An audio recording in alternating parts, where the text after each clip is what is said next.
Economic think tank Institute of Fiscal Studies is urging government not to adopt the IMF's conditionality of adjusting fuel levies based on inflation and currency performance. Adjusting fuel prices in line with inflation is bound to raise inflation and have negative effects on the price for the consumer.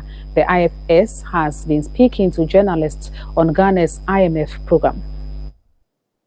The Institute for Fiscal Studies has been making varied proposals on how government can implement the 3-year IMF program with reduced negative consequences on the economy and the citizenry.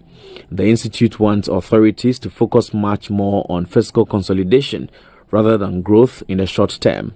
According to Senior Research Fellow at the Institute, Dr. Said Boache, macroeconomic stability is a prerequisite for economic growth in Ghana. Given the high macroeconomic stability the country is currently witnessing, policies intended to stimulate growth, such as U-Start and Ghana Cares, are most unlikely to achieve their desired results.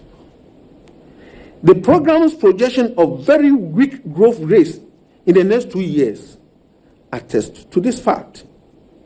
As such, it is best for the government to concentrate on pursuing a strong fiscal consolidation and achieving macroeconomic stability before the direct growth-oriented policies are pursued. The IFS also wants governments to abandon the IMF's request that fuel-related levies be adjusted in line with inflation and prevailing exchange rate.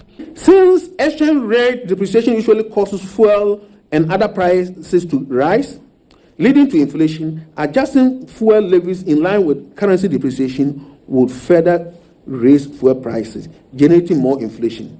This will be too high a macroeconomic price to pay in a bid to increase revenue. I hope the government will take these recommendations. The IFS is urging government to expedite action on external debt restructuring to further improve fiscal and macroeconomic certainty. A month after the IMF approved Ghana's 3-year, $3 billion extended credit facility, Ghana is still in talks with her international creditors to restructure a little over $10 billion the country owes them.